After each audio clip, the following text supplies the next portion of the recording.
Abot natin. Oo.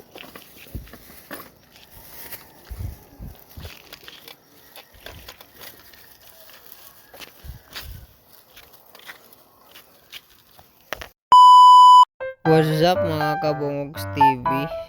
Muling magbabalik na nga ulit guys. Ito na nga ang huling araw namin dahil Friday na naman at Sabado na naman bukas.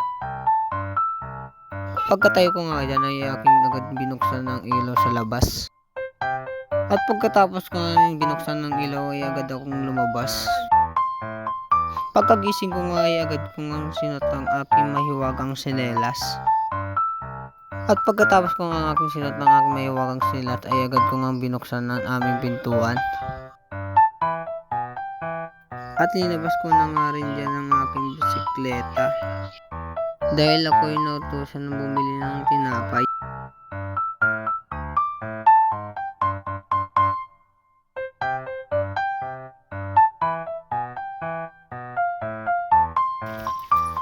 Pagkalabas ko nga sa huling pintuan namin, akala ko'y nakabukas ang ilaw dito sa daan. Medyo malayo-layo nga ang aking pagbibilihan kaya't hindi ko na nga nakuha ng ibang naganap.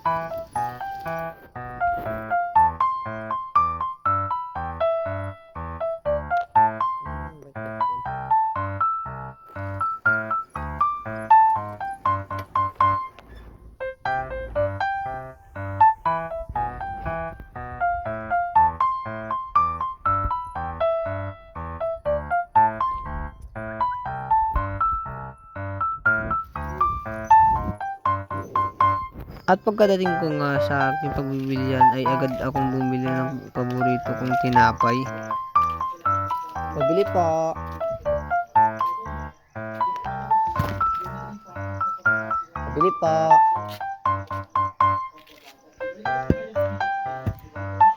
Pabili po.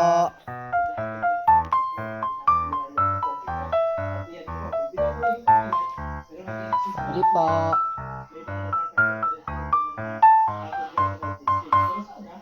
Apo.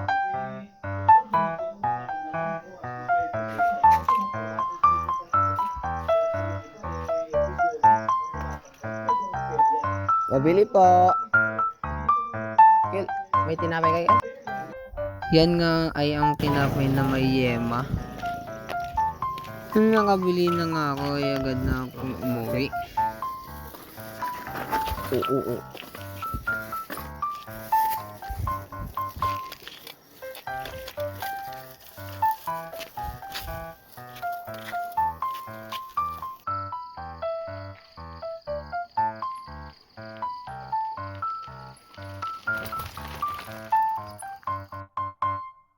At pagka-uwi ko nga ay agad na akong kumuha ng baso at para magkape.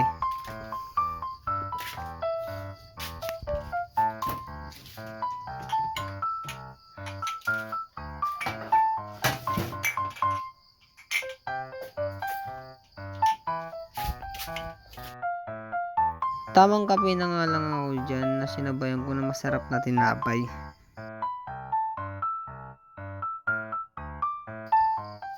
Pagkatapos ko nga nagkape ay agad na ako pumasok at binuksan ko ng ilaw para makuha ko na ang aking susutin para sa aking pagpapasok sa paaralan. Maya-maya nga ay nagising na rin ang aking lola at lumabas na rin.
Pagkatapos ko nga kumuha ng damit, ay agad ko na nga kinuha ang mainit na tubig. Gagamitin ko sa aking paliguan. Mainit na to. Isa. Ito.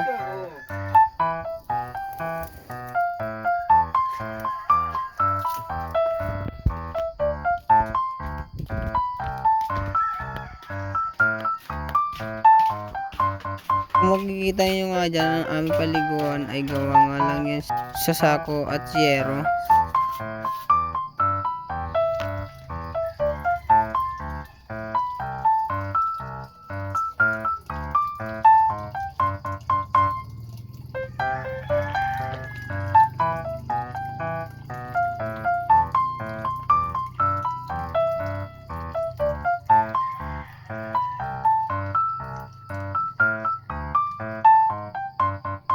Pagkatapos ko nga dyan maligo at pagpalit ng damit ay agad na akong pumasok ng bahay. Nang pagkatapos ko nga pumasok ng bahay ay agad ko na nakita hindi pang natutupi na higaan, kaya agad ko nga tinupi. Pagkatapos ko nga tinupi ay agad ko na nga sinot ang aking sapatos.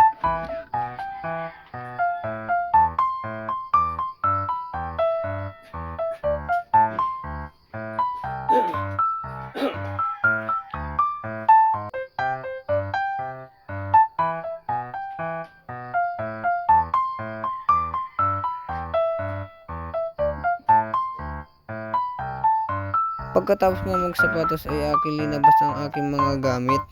At napag-utusan na ako ng aking lola na bumili ng pagkain ng manok.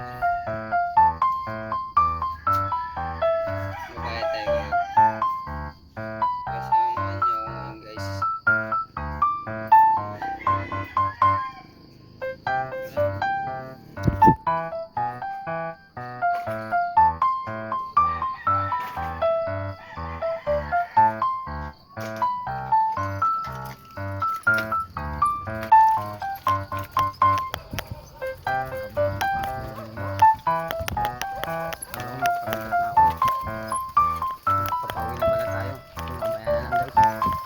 Hindi ko na nga rin na-videoan ang pagbili ng pagkain ng manok. At nung nakauwi na ako, ay agad na ako pumunta sa aking mga kasama at para pumasok na sa paaralan. At pagkalabas ko nga dyan, ay tinawag nga ako ng isang tropa ko dyan at sabi niya isama ko daw siya sa vlog.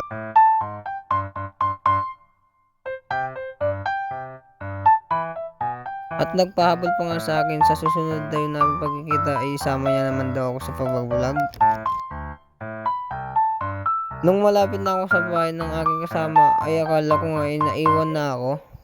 Pagtingin ko kasi sa terrace nila ay wala na kasing tao.